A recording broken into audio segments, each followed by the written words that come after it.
Niels Bohr, one of the major figures in the emergence of quantum theory, speaking roughly a century ago, stated that technology has advanced more in the last 30 years than in the previous 2,000. The exponential increase in advancement will only continue. So we cannot deny the achievements of science which have radically changed the world, but whether or not the overall effect is beneficial is highly debatable. Science has driven a series of technological revolutions that has profoundly altered the way we live on this planet. The 5 planets you can see with the naked eye, how they moved, how the moon and sun changed their positions in the sky. A few decades later, Isaac Newton found the mathematics underlying the laws of mechanics. This started a scientific revolution that continues through today. The land is polluted, the earth, that means, the water is polluted, the air, they're all irrevocably, it seems, contaminated. And now we're busy cluttering up space also. Huge tracts of land are destroyed, thousands of species of life eradicated, uncounted millions of animals and birds and fish tortured and murdered. Already in this series of talks, we've seen that science changes. This is called scientific progress. We have been raised to implicitly believe that scientific progress is concomitant with the benefit of humanity, that scientific advancement is the key to a better, brighter future for everyone, that life with technology is so much better than it used to be, that by science and technology there will be more and more amazing things in future, going to other planets to mess them up also, curing all diseases, in the meantime doing research in biological warfare to increase the diseases, super enhancing our intelligence by putting chips in our brains, wonderful, and whatever problems we accidentally make by implementing technology can be solved by more research and more technology. I remember as a child that we were told, just repeatedly, that now with the advancement of science, at the dawn of the computer age, no one will have to work. And the biggest problem will be what to do with all our leisure time. Even if new innovations seem safe, how can we know what the long-term effects will be? So many technological improvements have had unintended bad consequences in the long run.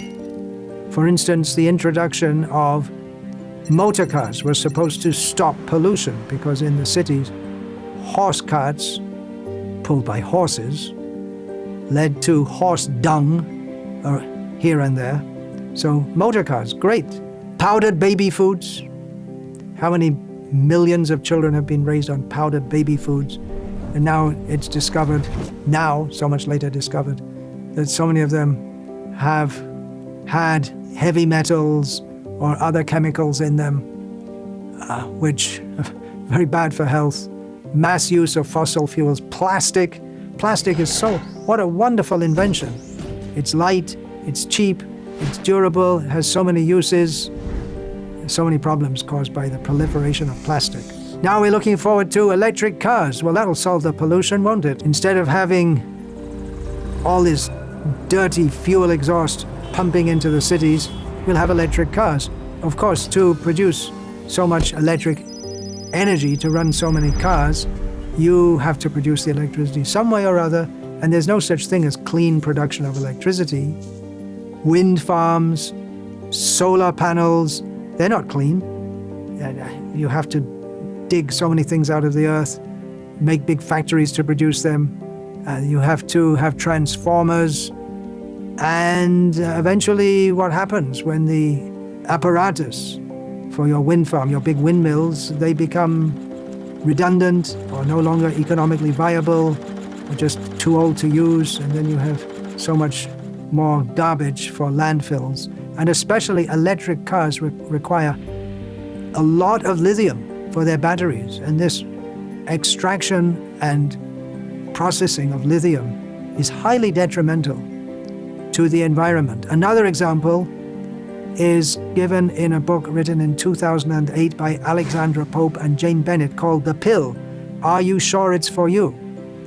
Birth control pills were introduced as a wonderful way in which women can have sex without getting pregnant. I hope they work. Most of the time they do. But in the meantime, they affect, according to this book, more than 150 of the body's biological functions.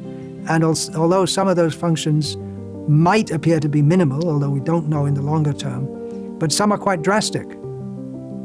There are studies which have found the link between the use of birth control pills and eye health. Women who use birth control pills are much more likely to develop glaucoma compared with women who don't. In the Srimad Bhagavatam, the topmost Vedic literature, this is all described, that those who are tinkering with the subtle laws of nature don't know how their doing so will result inevitably in distress in different ways. The Bhagavatam states, Yatha hi purusho bharam shirasa guram udvahan tam skandhena sa'adhatte tata sarva pratikriyaha. Translation given by His Divine Grace A.C. Bhaktivedanta Swami Prabhupada.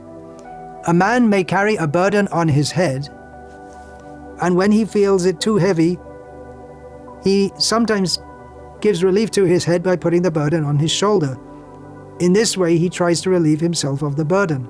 However, whatever process he devises to counteract the burden does nothing more than put the same burden from one place to another. Srila Prabhupada's commentary on this. This is a good description of an attempt to transfer a burden from one place to another. When one gets tired of keeping a burden on his head, he will place it on his shoulder. This does not mean that he has become freed from the strains of carrying the burden.